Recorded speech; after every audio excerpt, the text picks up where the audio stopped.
Welcome back to clean news UP. चलिए देखते हैं उत्तर प्रदेश की 25 फटाफट बड़ी खबरों को। इससे पहले आप न्यूज को कहां से देख रहे हैं हमें कमेंट में बताना बिल्कुल ना भूलें। साथ ही हमारे फेसबुक पेज को भी फॉलो करें। फेसबुक पेज का लिंक डिस्क्रिप्शन में दिया गया है। सीएम योगी आदित्यनाथ ने गोरखपुर को दी 122 करोड़ की विकास योजनाओं की सौगात। मुख्यमंत्री योगी आदित्यनाथ ने बुधवार को गोरखपुर नगर निगम की 122.2 करोड़ रुपए के विकास कार्यों का लोकार्पण और शिलान्यास किया। इन कार्यों में सड़क नाली निर्माण, पेयजल आपूर्ति, street light, waste processing plant, पार्कों व छठ पोखरे के सुंदरीकरण आदि शामिल हैं। योगीराज गंभीरनाथ प्रेक्षागृह में विकास परियोजनाओं का लोकार्पण और शिलान्यास करने पहुंचे। मुख्यमंत्री ने पहले 2.94 करोड़ की लागत वाली 2 पर्यटक बसों व 10 इलेक्ट्रिक बसों, कूड़ा उठाने वाले 25 वाहनों व 2 जेटिंग मशीन को हरी झंडी दिखाकर रवाना किया। नगर निगम में बने dedicated integrated command and control centre व महंत अवैधनाथ अमृत वाटिका का भी मुख्यमंत्री ने लोकार्पण किया। योगी सरकार का अहम फैसला, कारखानों के संचालन के लिए अब एक रजिस्ट्रेशन और एक लाइसेंस। उत्तर प्रदेश में अब किसी अधिष्ठान या कारखाने को संचालित करने के लिए अब श्रम कानूनों से जुड़े अधिनियमों के तहत अलग अलग रजिस्ट्रेशन कराने और लाइसेंस हासिल करने और रिटर्न दाखिल कराने की जरूरत नहीं होगी। कारखानों का अब एक रजिस्ट्रेशन और एक लाइसेंस होगा, न उन्हें विभिन्न श्रम कानूनों के तहत अलग अलग रजिस्टर रखने की जरूरत होगी। 5 साल के मूक बधिर बच्चों का फ्री में होगा इलाज, लगाया जाएगा कैंप। उत्तर प्रदेश के झांसी में राष्ट्रीय बाल स्वास्थ्य कार्यक्रम और doctor S N Mehrotra Foundation Kanpur के संयुक्त कार्यक्रम के अंतर्गत 6 अगस्त को जिला अस्पताल में मूक बधिर बच्चों की स्क्रीनिंग करके चिन्हित किया जाएगा। इसके बाद बच्चों का मुफ्त इलाज भी मुहैया कराया जाएगा। मुख्य चिकित्सा अधिकारी डॉक्टर सुधाकर पांडे ने ग्रामीण और शहरी सभी प्राथमिक स्वास्थ्य केंद्र को 0 से 5 साल तक के मूक बधिर बच्चों के लिए कैंप लगाने के निर्देश दिए। सीएमओ ने कल बताया कि हर साल जिले राष्ट्रीय बाल स्वास्थ्य कार्यक्रम और doctor S N Mehrotra Foundation Kanpur के सहयोग से मूक बधिर बच्चों की स्क्रीनिंग के लिए कैंप लगाया जाता है। चित्रकूट में दौड़ेगा योगी सरकार और शिवराज सरकार का डबल इंजन, विकास के लिए बन रहा मास्टर प्लान। उत्तर प्रदेश और मध्य प्रदेश की सीमाएं साझा करने वाले जिस चित्रकूट में कभी राज्यों की सरकारों का फर्क वहां विकास की स्याह और उजली तस्वीरें समझाती रहीं, वहां अब काफी कुछ बदल चुका है। मंदाकिनी के 2 किनारों के बीच अब राजनीतिक विचारधारा का बंटवारा नहीं बल्कि नदी की धारा मात्र है। बीते 5 वर्षों से धार्मिक सांस्कृतिक पर्यटन को लगातार बढ़ावा दे रही योगी सरकार अब चित्रकूट के पूरी तरह कायाकल्प के लिए कमर कस चुकी है। वहां उत्तर प्रदेश की योगी सरकार और मध्य प्रदेश की शिवराज सरकार का डबल इंजन दौड़ने की तैयारी है। अलीगढ़ मुस्लिम यूनिवर्सिटी में अब सनातन धर्म की भी होगी पढ़ाई, इस्लामिक स्टडीज डिपार्टमेंट में तैयारी। अलीगढ़ मुस्लिम यूनिवर्सिटी में अब सनातन धर्म की पढ़ाई होगी। प्रधानमंत्री नरेंद्र मोदी की तारीफ से गदगद एएमयू के इस्लामिक स्टडीज डिपार्टमेंट ने इसकी तैयारी शुरू कर दी है। विभाग की ओर से ये कोर्स यूजी और पीजी में शुरू किया जा रहा है। कोर्स का उद्देश्य विद्यार्थियों को सभी मजहबों की बारीकियां सिखाना है। बता दें कि एएमयू के शताब्दी वर्ष समारोह के अंतर्गत आयोजित हुए वर्चुअल समारोह में बतौर मुख्य अतिथि शामिल हुए। प्रधानमंत्री नरेंद्र मोदी ने एएमयू के इस्लामिक स्टडी डिपार्टमेंट की तारीफ की थी। कहा था कि विदेशी छात्रों को भारत की संस्कृति से भी रूबरू कराया जाए। 7 अगस्त से चलेगी Gorakhpur Varanasi city express. Railway प्रशासन ने गोरखपुर वाराणसी रेलखंड पर यात्रियों की सुविधा के लिए 7 अगस्त से गोरखपुर वाराणसी सिटी गोरखपुर दैनिक एक्सप्रेस को चलाने का फैसला किया। गोरखपुर वाराणसी सिटी दैनिक एक्सप्रेस गोरखपुर से रात में 11 बजे जबकि वाराणसी सिटी गोरखपुर 10:30 बजे सिटी स्टेशन से रवाना होगी। इस ट्रेन में वातानुकूलित द्वितीय श्रेणी के 1, वातानुकूलित तृतीय श्रेणी के 2, शयनयान के 3, साधारण द्वितीय श्रेणी के 10 और एसएलआरडी के 2 समेत कुल 18 कोच लगाई जाएंगी। कर्मचारियों के लिए अच्छी खबर, काम कराने से पहले हर फैक्ट्री संस्थान को देना होगा नियुक्ति पत्र। प्रदेश में किसी भी अधिष्ठान या कारखाने में कर्मचारी की नियुक्ति के समय या काम शुरू करने के पहले नियोजक को उसे नियुक्ति पत्र अनिवार्य रूप से देना होगा। खतरनाक प्रकृति के उन कारखानों में अब सेफ्टी अफसर की तैनाती होगी जहां 250 से अधिक कर्मचारी काम कर रहे हैं। ऐसे कारखानों में सेफ्टी कमेटी भी गठित की जाएगी। नई नियमावली में कुछ शर्तों के साथ रात में महिलाओं से काम लिया जा सकेगा। वहीं सप्ताह में 48 घंटे से ज्यादा काम लेने पर अतिरिक्त घंटों का दुगना भुगतान करना होगा। जल्द सामने आएगा 3 डिब्बों वाली मेरठ मेट्रो का डिजाइन। मेरठ वासियों के लिए अच्छी खबर है, शहर को मेट्रो सेवा में अब अधिक समय नहीं है।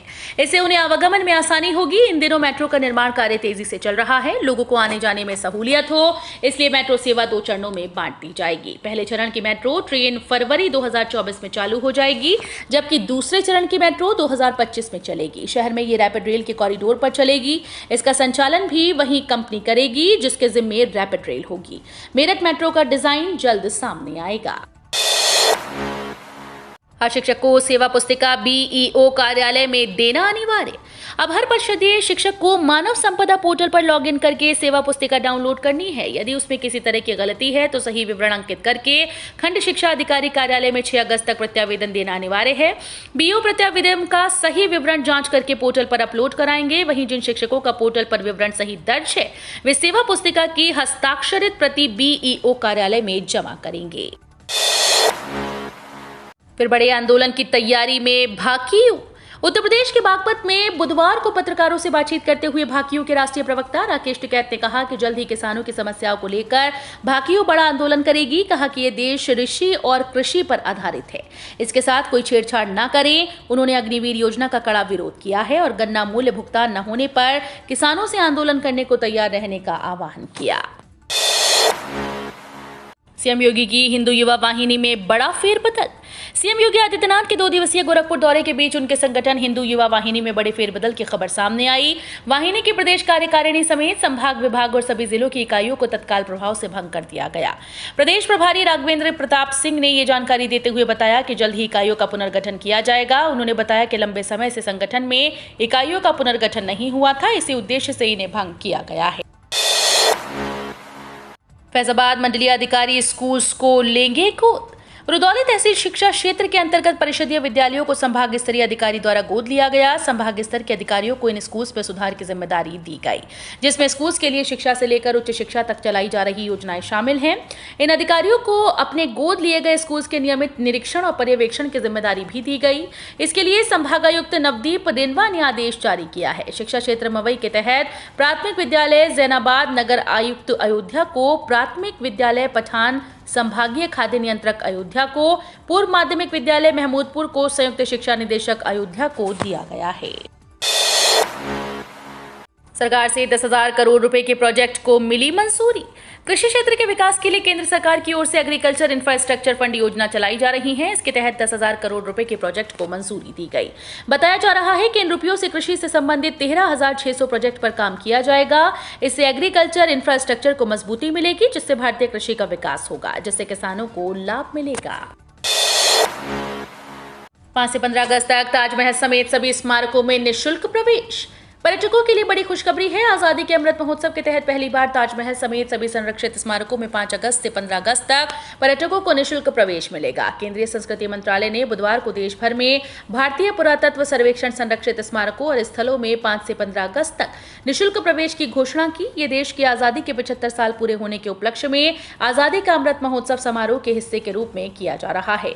इस दौरान ताजमहल, फतेहपुर सीकरी, आगरा किला सहित देश भर के स्मारकों को इस दौरान निःशुल्क देखा जा सकेगा। बूस्टर डोज के नाम पर फर्जीवाड़ा, बिना वैक्सीन लगे ही आया मैसेज, सर्टिफिकेट भी जारी।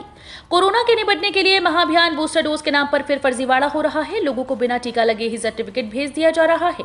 कोविड कमांड सेंटर में हर रोज दर्जनों लोग इसकी शिकायत करने पहुंच रहे हैं। जिले में 15 जुलाई से 18 से 59 वर्ष तक के लोगों को निःशुल्क बूस्टर डोज लग रही है। 75 दिनों में सभी को डोज लगाना है।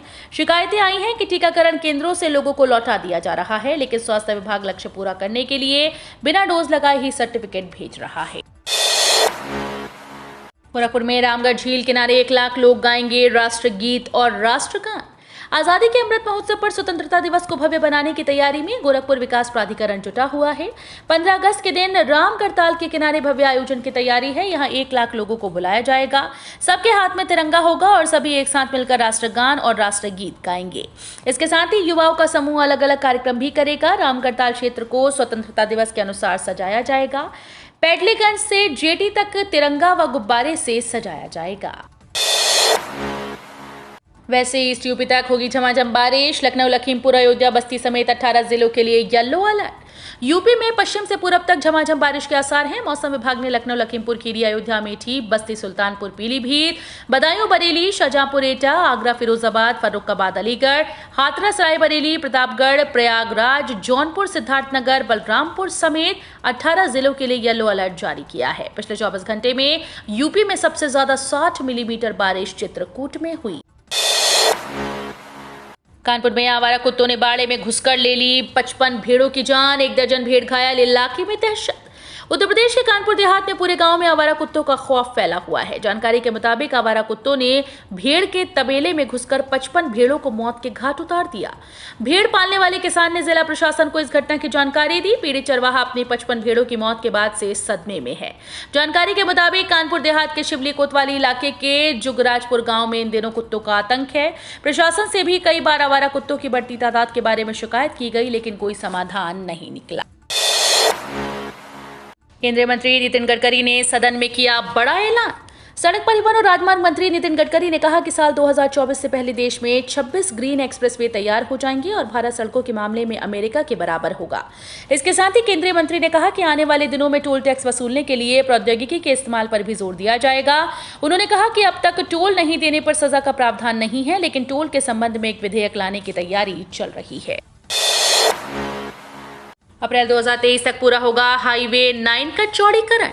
हापुड़ से मुरादाबाद तक के शानदार सफर के लिए अभी इंतजार करना होगा। ब्रजघाट गजरौला के आसपास के करीब 20 किलोमीटर क्षेत्र में सड़क निर्माण में अभी समय लगेगा। NHAI ने हापुड़ के गांव के क्षेत्र में पड़ रही सरकारी भूमि को हस्तांतरित करने के लिए जिला प्रशासन को पत्र लिखा है। अधिकारियों का दावा है कि NH9 का ये कार्य अगले वर्ष अप्रैल तक पूरा हो सकेगा। हापुड़ से मुरादाबाद तक करीब 100 किलोमीटर के बीच हाईवे का 6 लेन निर्माण और चौड़ीकरण हो रहा है। अधिकारियों के अनुसार अभी तक करीब 80 किलोमीटर सड़क के निर्माण को पूरा कर लिया गया है। स्वास्थ्य सुविधाओं का निरीक्षण करेगी कायाकल्प टीम। सरकारी अस्पतालों का 3 दिन तक लेगी फीडबैक। केंद्र सरकार के द्वारा गठित नेशनल क्वालिटी इंश्योरेंस स्टैंडर्ड की कायाकल्प टीम आज हापुड़ पहुंचेगी। 3 दिन तक सरकारी अस्पतालों का फीडबैक लेगी। गढ़ रोड CHC को चकाचक करने का काम दिन रात चल रहा है। टीम के सर्वे में यदि अस्पताल उत्तीर्ण हुआ तो शासन से 10 लाख मिलेंगे। फंड बढ़ने के साथ ही चिकित्सकों की संख्या और संसाधनों में भी इजाफा होगा। अस्पतालों के कायाकल्प को लेकर शासन गंभीर है। हर साल अस्पतालों का भौतिक सत्यापन कराया जाता है।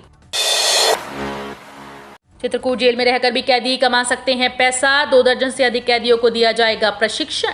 चित्रकूट जिला कारागार में महिला पुरुष बंदियों को अगरबत्ती बनाने का प्रशिक्षण दिया जाएगा। जिला कारागार में व्यावसायिक प्रशिक्षण योजना का शुभारंभ प्रशांत कुशवाहा ने किया, जिसमें जेल में बंद बंदियों को वही रोजगार मिलेगा। ग्रामीण स्वरोजगार प्रशिक्षण संस्थान कर्मी द्वारा जिला जेल में बंद कैदियों को 10 दिन का प्रशिक्षण दिया जाएगा। जेल अधीक्षक अशोक सागर ने बताया कि यहाँ बंदियों के लिए बुधवार से प्रशिक्षण शुरू हो गया है। जेल में रहकर बंदी पैसा कमा सकते हैं। यहाँ पर अगरबत्ती बनाने का 10 दिवसीय प्रशिक्षण चलेगा। सभी सरकारी कर्मचारियों में नेम प्लेट संग दिखेंगे कर्मचारी। डीएम प्रयागराज ने कहा सफाई पर रहेगा खासा जोर। विकास भवन स्थित विभिन्न विभागों के कार्यालय हों अथवा कलेक्ट्रेट में विभिन्न अधिकारियों के दफ्तर हों, अब वहां शनिवार को विशेष सफाई अभियान चलेगा। PWD, बिजली, स्वास्थ्य, शिक्षा समेत सभी विभागों के दफ्तरों में कार्यरत स्टाफ नेम प्लेट भी लगाएंगे। डीएम संजय कुमार खत्री ने इनोवेशन सैटरडे सैनिटेशन ड्राइव लागू करते हुए इसकी कमेटी गठित कर दी है। उन्होंने अधिकारियों को अपने कार्यालयों के सभी मानक और साफ सफाई की व्यवस्था पूरी करने के निर्देश दिए। आगरा में संक्रमित मरीजों के नए आंकड़ों ने बढ़ाई चिंता। एक्टिव केसेस की संख्या 28 हुई। आगरा में कोरोना संक्रमित मरीजों के नए आंकड़ों ने सबको चौंका दिया। पिछले 24 घंटे में 13 नए केस आने पर स्वास्थ्य विभाग भी सतर्क हो गया। वहीं जनपद में एक्टिव केसेस की संख्या 16 से बढ़कर 28 हो गई। पिछले 24 घंटे में 1430 लोगों के सैंपल लिए गए, एक मरीज स्वस्थ हुआ। मोदी के बाद कांग्रेस ने बदली ट्विटर की प्रोफाइल फोटो, साथ में लिखा ये खास संदेश। प्रधानमंत्री नरेंद्र मोदी के बाद कांग्रेस पार्टी ने सोशल मीडिया हैंडल पर अपनी प्रोफाइल फोटो को बदल दिया है। कांग्रेस ने तिरंगे के साथ पूर्व प्रधानमंत्री पंडित जवाहरलाल नेहरू की फोटो लगाई। स्वतंत्रता दिवस से पहले हर घर तिरंगा अभियान के तहत कांग्रेस ने प्रोफाइल फोटो में बदलाव किया है। इसके साथ ही कांग्रेस के पूर्व अध्यक्ष राहुल गांधी और प्रियंका गांधी ने भी तिरंगे संग पंडित नेहरू की तस्वीर अपनी प्रोफाइल फोटो में लगाई। तो ये थी आज की 25 फटाफट बड़ी खबरें। अगर आपको न्यूज पसंद आई हो तो वीडियो को लाइक और शेयर जरूर करें। धन्यवाद।